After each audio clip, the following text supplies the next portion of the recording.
किसान भाइयों, स्वागत है आप सभी का हमारे इस वीडियो में। आज हम आपसे चर्चा करेंगे प्रधानमंत्री फसल बीमा योजना की।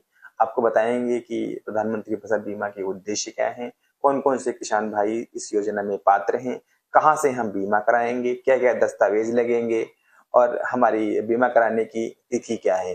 तो किसान भाई आपको सबसे पहले बताएंगे, जो हमारा प्रधानमंत्री फसल बीमा कराने का उद्देश्य होता है वो प्राकृतिक आपदाओं से फसलों को बीमा कवर करना होता है। इसका मेन उद्देश्य यही है। और अब आपको बताएंगे कि जो हमारे किसान भाई हैं, चाहे वो रेडी कृषक हो चाहे गैर रेडी कृषक हो, यानी कि जिन किसान भाइयों का किसान क्रेडिट कार्ड बैंक से बना हुआ है और जिन किसान भाइयों का किसान क्रेडिट कार्ड बैंक से नहीं बना हुआ है, दोनों प्रकार के किसान भाई इस योजना में पात्र हैं। दोनों प्रकार के किसान, रेडी कृषक और गैर रेडी कृषक, दोनों बीमा करा सकते हैं। अब आपको बताना चाहेंगे कि आप बीमा कराएंगे कहां से। तो चाहे तो आप अपने संबंधित बैंक से बीमा करा सकते हैं। आप जो फसल बीमा योजना के कर्मचारी हैं, आप उनसे मिलकर बीमा करा सकते हैं। सहज जन सेवा केंद्र से जाकर के आप बीमा करा सकते हैं। कृषि विभाग में जाके कृषि विभाग के कर्मचारी से मिलकर के आप बीमा करा सकते हैं। और जो इसमें दस्तावेज लगेंगे आपको बताना चाहेंगे, जैसे कि आपका आधार कार्ड है, बैंक पासबुक है, खसरा है, खतौनी है और मोबाइल नंबर। अगर जो हमारे किसान भाई बटाई की खेती कर रहे हैं तो उनको बटाई प्रमाण पत्र की आवश्यकता पड़ती है। और जैसा कि खरीफ का मौसम चल रहा है, तो जो हमारी खरीफ में बीमा कराने की तिथि है वो 1 जुलाई से 30 जुलाई के पहले हमारे किसान भाई संबंधित जगहों पर जाकर के अपना बीमा करा सकते हैं। आपको बताना चाहेंगे किसान भाइयों, जैसा कि हम अपने अच्छे स्वास्थ्य के लिए, अपने वाहन के लिए बीमा कराते हैं, ठीक उसी प्रकार चाहे हमारा कोई भी सीजन चल रहा हो, चाहे खरीफ का हो, जायद का हो, रबी का हो, हमारी फसलों पे जोखिम हमेशा बना रहता है।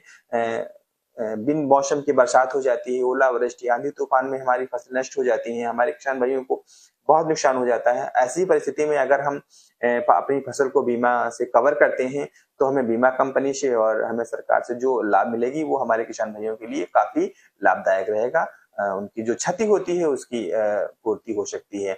और आपको बताना चाहेंगे कि जैसा कि इस समय धान, हमारे खरीफ में धान मुख्य फसल है, तो धान के साथ साथ हमारे किसान भाई ज्वार, बाजरा, अरहर, उड़द और मूंग, इन फसलों को बीमा कवर कर सकते हैं। इन फसलों की हम बीमा करा सकते हैं।